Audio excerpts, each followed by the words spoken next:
Oke semuanya, balik lagi bersama Garut Motovlog. Kali ini kita bakalan review salah satu motor unik yang nanti akan kita bahas detail tentang motor ini, yaitu Z14.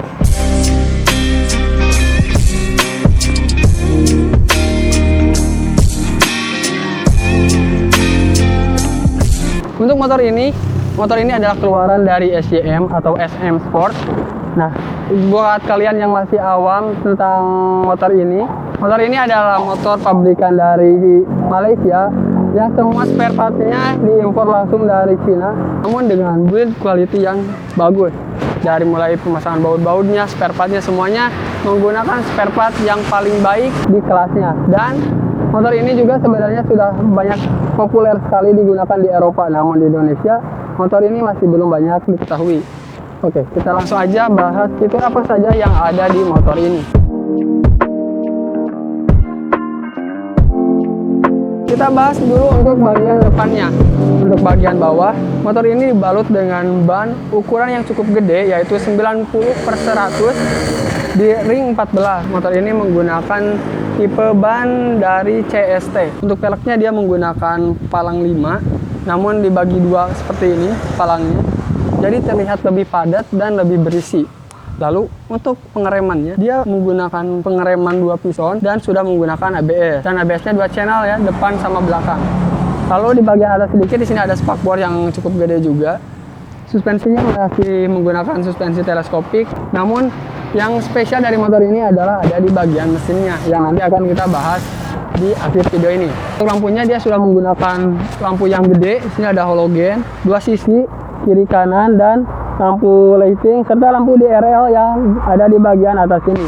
Kalau di bagian atasnya di sini dia udah menggunakan logo SYM-nya dan menggunakan visor yang sudah menyatu tebal, jadi nggak khawatir akan grebek-grebek atau ada getaran-getaran di saat dipakai di jalanan yang agak sedikit bergelombang lah kayak gitu.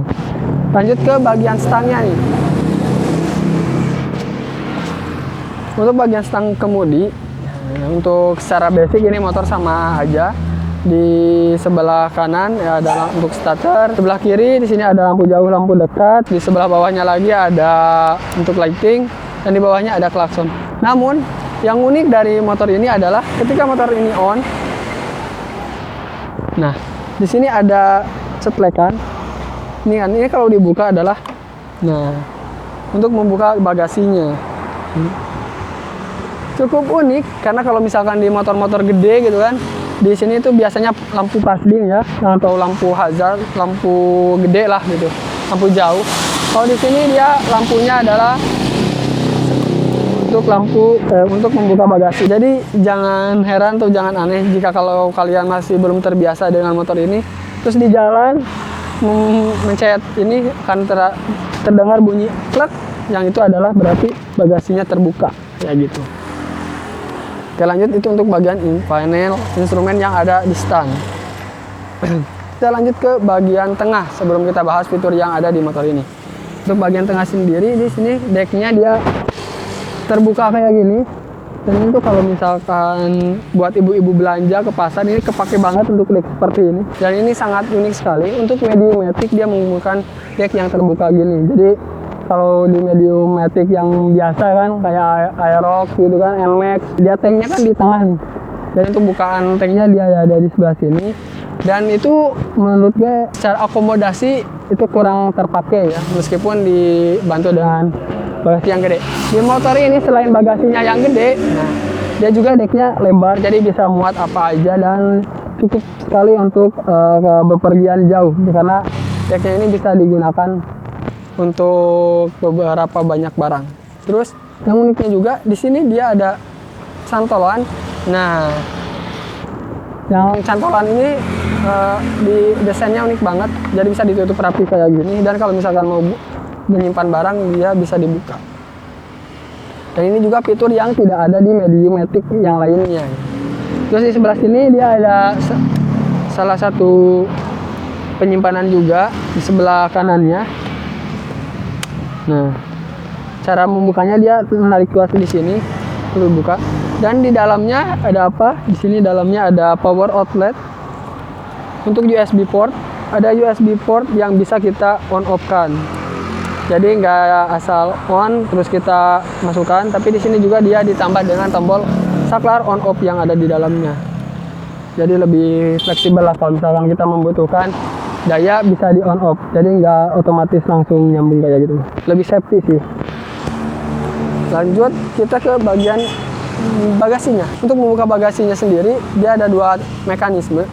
Kalau motor ini dalam posisi on, dia gak perlu cetak-cetrek lagi, jadi tinggal dibuka lagi. Ini fitur yang simple tapi sangat membantu, karena biasanya kalau misalkan kita mau buka bagasi, itu motornya harus dimatiin dulu lalu buka bagasinya.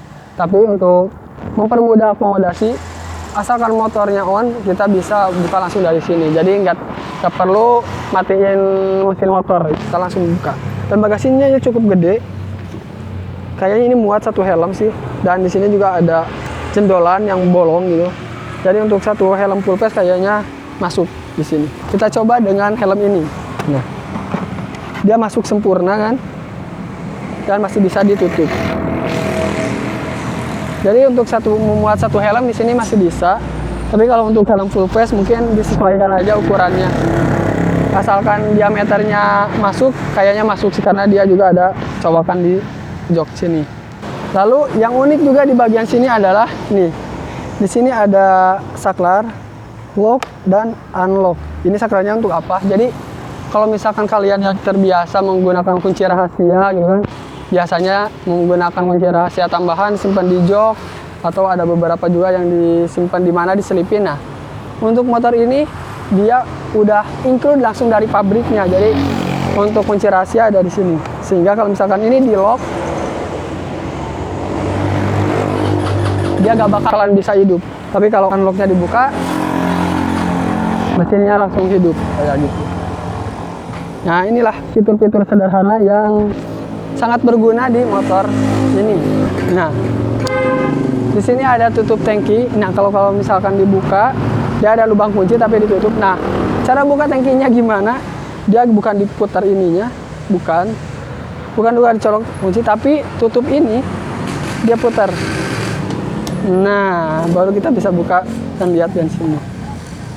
Fitur yang unik kembali lagi, yang mungkin nggak bakalan kalian temuin di motor-motor Jepang biasanya. Lalu lanjut ke bagian belakang. Untuk bagian belakangnya di sini dia lampu sennya masih menggunakan bohlam halogen. Terus di bagian lampu remnya dia sudah menggunakan LED. Ini untuk lampu plat nomor ya masih juga menggunakan halogen juga. Namun di sini yang paling spesial dari motor ini adalah dia namanya Jet 14, tapi bukan 140 cc ataupun 150 cc. Karena cc sebenarnya dia ada di depan. Ada di bagian depan itu 200. Nah, 200 cc-nya juga bukan pembulatan ya.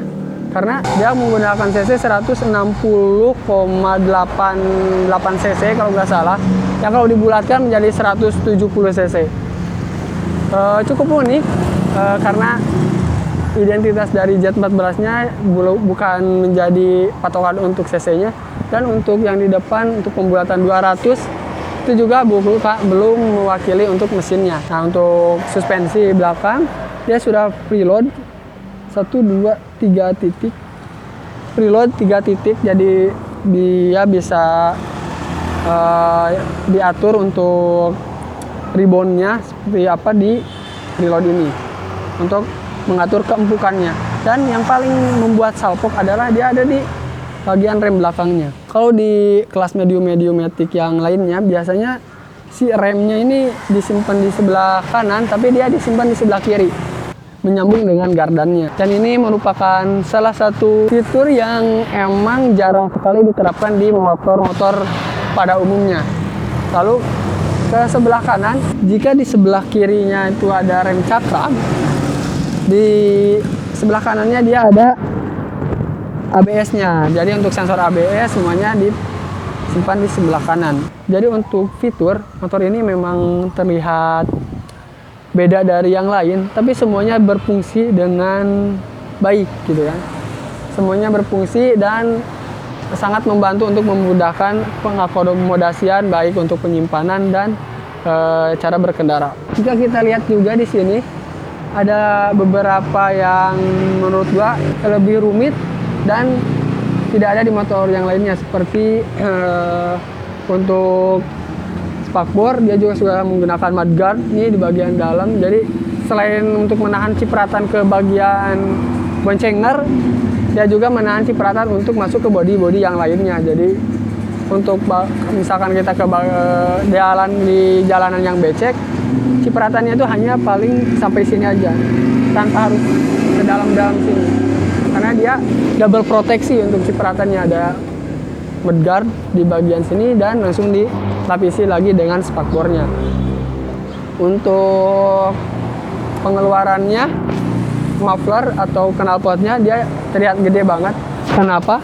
Karena dia sudah emisi gas di Euro 4. Jadi untuk pengeluaran emisi gas buangnya dia sudah benar-benar mematuhi standar banget dan lebih ramah lingkungan aja.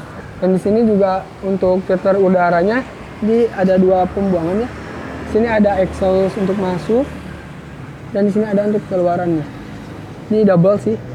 Jarang banget ada di motor-motor sekelasnya. Oke, sebelum kita bahas speedometernya, kita bahas dulu motor ini saingannya motor apa sih gitu kan. Secara head to head motor ini beda kelas sendiri karena untuk cc-nya yang menyentuh di 170 cc ini belum ada di pasaran Indonesia, baru hanya motor ini. Dan untuk desainnya juga kalau dilihat dia juga emang belum ada saingannya ya, karena kalau dilihat dari decknya dia menggunakan deck rata semacam Lexi, tapi kalau dibandingin dengan Lexi juga cc-nya jauh banget. Lexi kan 125, dia udah 170, malah lebih baik dari PCX dan NMAX untuk masalah cc atau permesinan. Jadi ini motor emang nggak ada saingan sih kalau menurut gue secara head to head ya. Kalau disaingin juga dengan PCX sama NMAX, untuk fitur dia mungkin lebih lebih oke lah, lebih sederhana. Tapi untuk panel instrumen segala rupanya dia juga lebih oke. Terus dari segi mesin dia lebih oke juga sih. Jadi ini untuk menurut gua sih dia masih independen ya, masih belum punya saingan lah untuk di pasaran Indonesia. Karena mesinnya gede, terus desainnya yang gambot, tapi juga untuk decknya dia lebih gede, lebih leluasa kayak gitu. Lalu kita bahas untuk bagian speedometernya. Untuk speedometernya dia full di digital, kawan-kawan. Oke, nah untuk panel speedometernya sini dia agak sedikit komplit ya. Di sini ada tachometer yang maksimal RPM-nya di 10, 11 dan 12.000. Jadi untuk red line-nya dia ada di 10.000 RPM. Di bagian bawahnya dia ada jam. Terus di bagian tengah sini ada speedometer untuk kecepatan. Di sini ada odometer, di sini ada fuel meter. Terus di bagian sininya kalau misalkan kita hidupin lagi ya. Sini juga ada check engine. Terus di sini ada indikator untuk fuel meternya juga. Jadi kalau misalkan ini indikator untuk fuel meternya banyak sedikit, di sini dia ada peringatan untuk kapan kita harus isi bensin, kayak gitu. Terus di sini ada engine check dan ada ABS-nya. Jadi ABS-nya on. Di sini ada tombol S nih. Kalau misalkan kita pencet dia masuk ke voltmeter yang ada di akinya. Jadi ada voltmeter. Terus kalau misalkan kita pencet M dia masuk ke trip 1, trip 1 dan odo. Masuk ke trip dan odo. Itu aja. Di bagian atasnya di sini ada logo SCM. Terus di kiri kanan dia ada lighting. Dan untuk lampu sennya juga dia ada suara. Untuk flashernya suaranya cukup kencang, jadi akan agak sedikit keterlaluan jika kalian lupa mematikan sennya, karena sennya cukup memberikan nada yang keras untuk memperingati bahwa sennya sedang menyala. Secara ergonomi ini kalau misalkan kita di sini ya, kita masukin. Nah, Untuk gua yang tingginya di bawah 170 cm, bisa di 165, 166. Ini agak cukup jinjit dikit, tapi masih oke karena jarak pengemudi dan stangnya sedikit dekat banget dan rendah. Jadi pas. Terus untuk joknya dia nggak terlalu empuk ya, agak sedikit kasar, tapi mungkin juga karena ada balutan ini plastik dan kulitnya. Nah, untuk sandaran kaki juga untuk besarnya dia bisa selonjoran sendiri, meskipun tidak selebar NMAX gitu kan, tapi dia cukup oke. Untuk tinggi badan yang 165an, 166 kayak gue sih, ini masih bisa selonjor lah gitu. Cuman di sini dia agak keluar ya, jadi macam-macam PCX yang baru lah. Jadi kalau misalkan kita selonjor maksimal, dia dibuat ke sebelah kiri, jadi bisa lebih oke. Dan di sini ada grip juga nih. Ini cocok banget buat ngabers ini yang mau agak sedikit corneringan, jadi kakinya bisa ditarik ke atas kayak gini. Untuk posisi boncengan, dia joknya agak sedikit naik ke atas dan enak juga. Karena apa? Karena di sini dia ada tatakan kaki juga. Jadi lebih ergonomis, lebih enak dibandingkan dengan cuman kayak gini kan biasanya agak pegal gitu. Di sini dia bisa kayak gini. Jadi enak banget sih. Nah, sebelum kita tutup, kita bahas dulu untuk kuncinya nih. Untuk kuncinya dia masih menggunakan kunci biasa. Jadi masih belum immobilizer ataupun smart key system, masih menggunakan kunci biasa. Tapi kuncinya juga dia cukup unik nih. Jadi kita bisa lipat seperti ini untuk memperkecil akomodasi saat kita mau untuk memasukkan ini ke dalam saku, jadi bisa dilipat seperti ini. Nah oke, itu aja untuk informasi mengenai motor ini. Menurut kalian gimana? Apakah motor ini cocok banget untuk menjadi saingan PCX dan NMAX? Menurut gue sih ini cukup bersaing, karena pertama malah dia mempunyai kelebihan ya. Kelebihannya ada di cc mesin yang lebih besar. Terus akomodasi dia juga sedikit lebih besar, karena selain di dalam bagasi, deknya juga bisa disimpan buat menyimpan berbagai macam barang. Yang biasanya dek ini lebih berfungsi lebih gitu dibandingkan dengan hanya mengandalkan dari bagasinya aja, penyimpanan dari bagasi aja. Terus untuk visibilitas boncenger juga ini lebih oke karena ya ada tatakan lagi di sini. Jadi untuk boncenger kayaknya bakalan lebih nyaman dibonceng pakai motor ini. Jadi segitu aja untuk video kali ini. Jangan lupa like, komen, dan subscribe jika kalian menyukai video ini. Dan jika ada masukan atau saran silahkan tulis di kolom komentar. Dan sampai jumpa di video selanjutnya. Bye bye.